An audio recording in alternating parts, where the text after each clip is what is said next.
My kids, y'all, it was really rough. Like Wednesday was really like that evening, that night.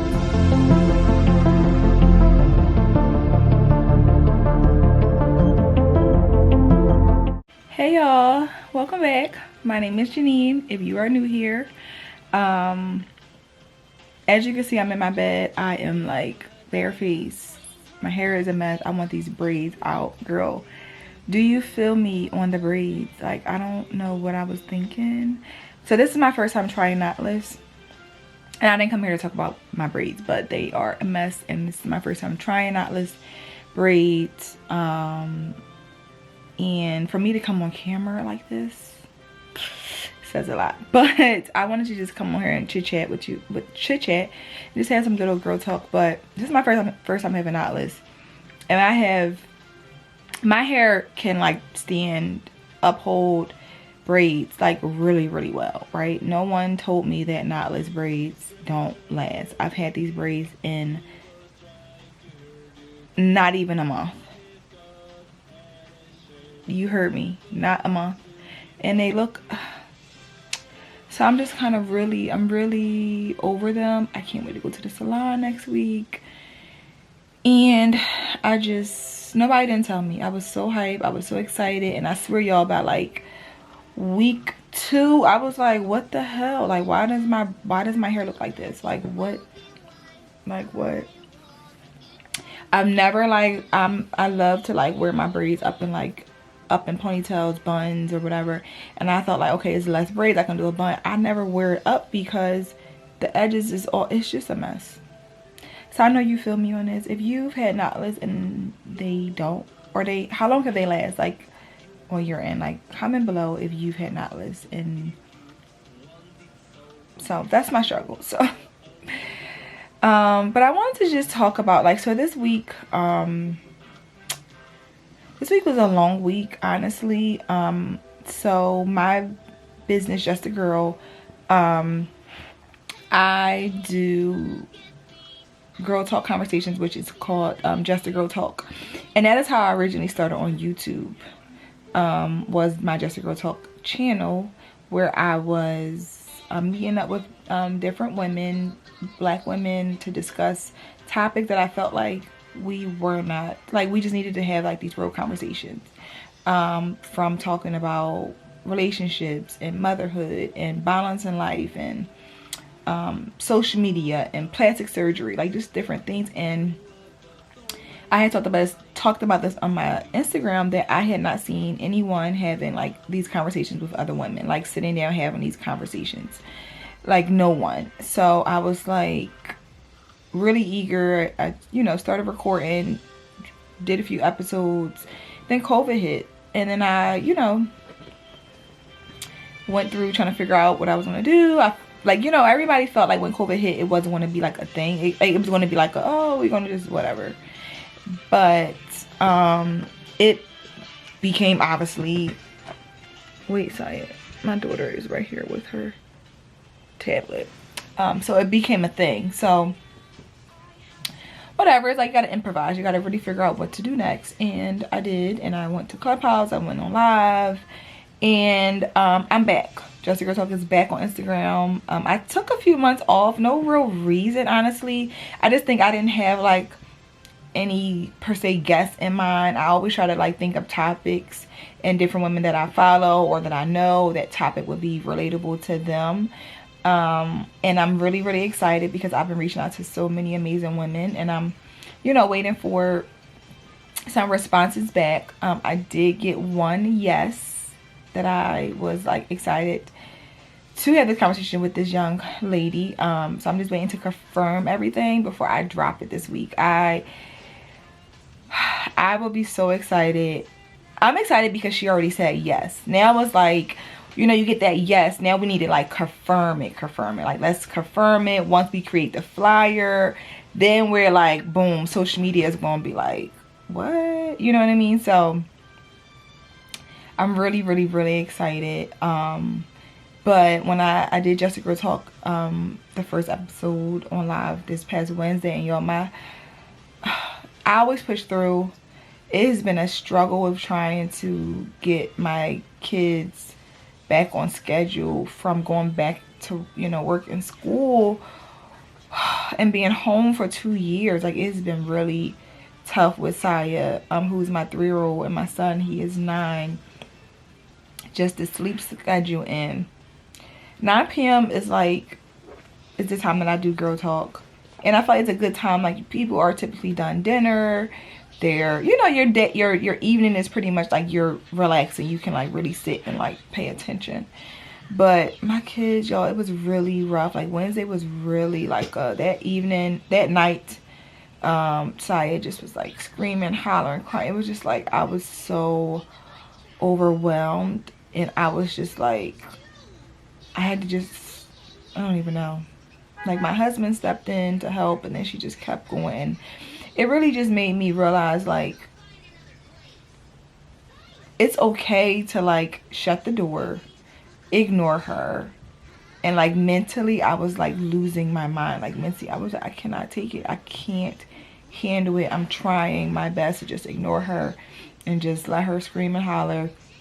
And then it had me reflect on, like, you know, the women and mothers and just people in general who have like these stressful situations, especially children, and you just don't have any escape to get, you know, or any support to like ask for assistance, ask for help, somebody to come step in so you can take a moment to like think, you know. And I was like, wow, I'm so, you know, grateful to, you know, be in a marriage and have our family where I'm learning and have learned to speak up for myself and say when I need help, because I was literally like so exhausted. My husband didn't take her to school the next day because I figured she was exhausted, like literally drenching sweat, crying, screaming, hollering, and out of nowhere, like for no reason. Like, that's the crazy, like for no reason. Like, I don't even know why, what happened that just took it there. But it really just had me be like so thankful, but also, you know, praying to God that he continues to allow me to have patience and allow me to be able to self-talk myself through situations, especially situations that are stressful, that can cause you to like snap out or do something that you can regret, you know. I'm speaking about just my struggles with, you know, one night of being overwhelmed as a mother, but it's been plenty of nights and years of it, you know what I mean? And we don't always talk about how overwhelming it can be to be a mom. And even to be a wife, you still can feel overwhelmed a lot of times just because of the kids who need you. They want you and, you know, all that good stuff. But you have to find those healthy things and still remember to, like, that you matter. Put yourself first at times when necessary. And, you know, sometimes in those stressful situations when it comes to, like, you know, your children acting out or whatever it might be, you have to put yourself first mentally, you know, so that way you don't do something that you're gonna regret or that you just make a bad decision, because you know, I need to take, I mean, before I can deal with this, I have to go step away and deal with me first, so that way I can go back in there and handle it, you know. And that's what a lot of stuff be, you know. So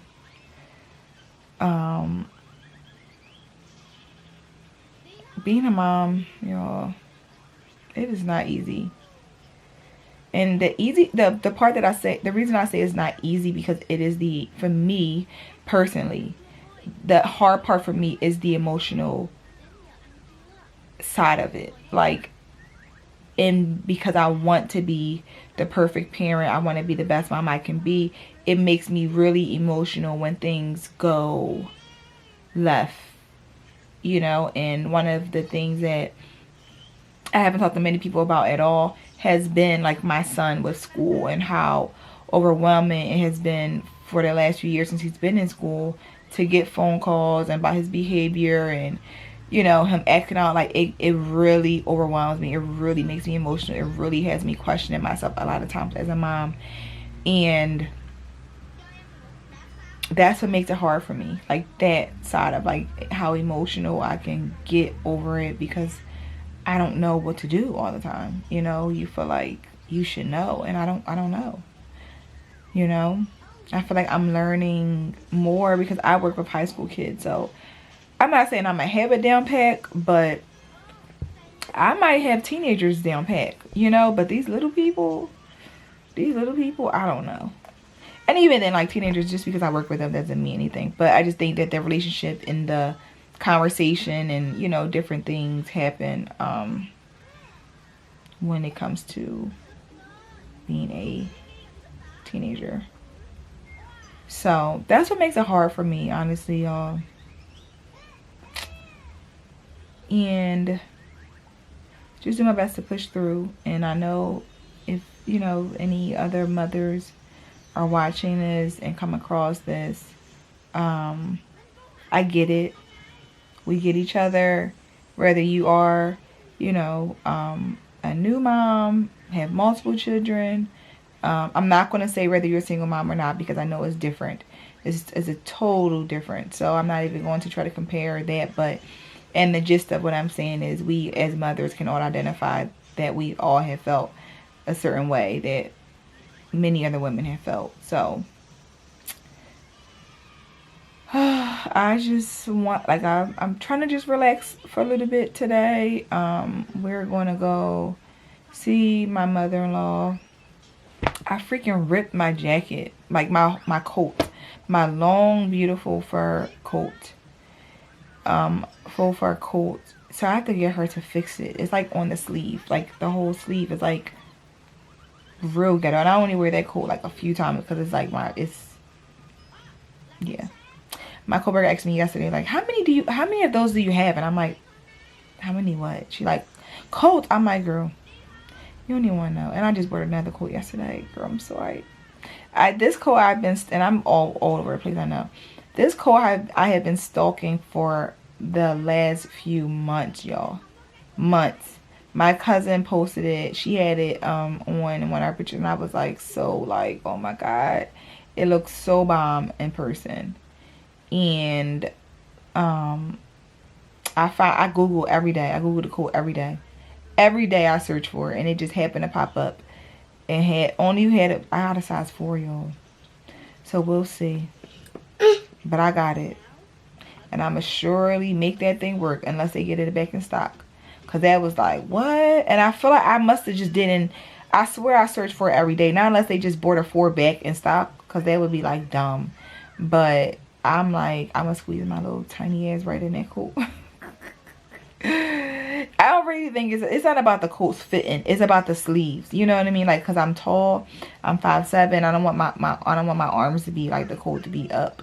So, and I'm all over the place. So that's what I have planned for today. I'm just trying to mentally just tell myself like everything's okay. I'm gonna write in my planner. I'm having my tea, and I'm just, you know, pushing through. I'm just letting it all out. I'm just talking about it with y'all, and hopefully y'all feel me on what I'm saying. So yeah, that was just my little chit chat.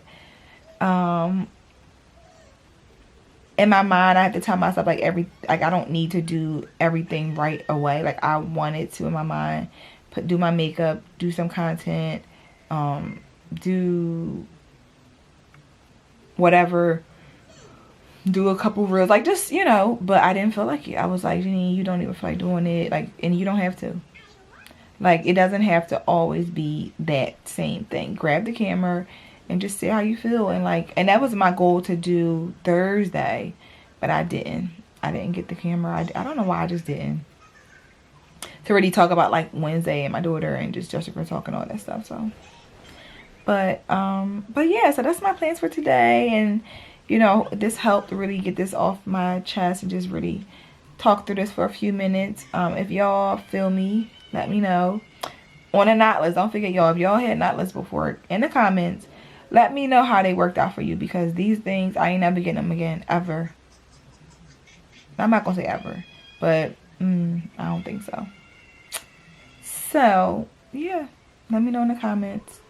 But yeah, so I just thank y'all again for coming back and watching. Subscribe, like, share, and I really want y'all to like, comment, and we like have conversation. I really want to like, you know, build a sisterhood, build a community here where we can like be girlfriends, you know. You feel me? So I will let you guys go and I will see you guys soon.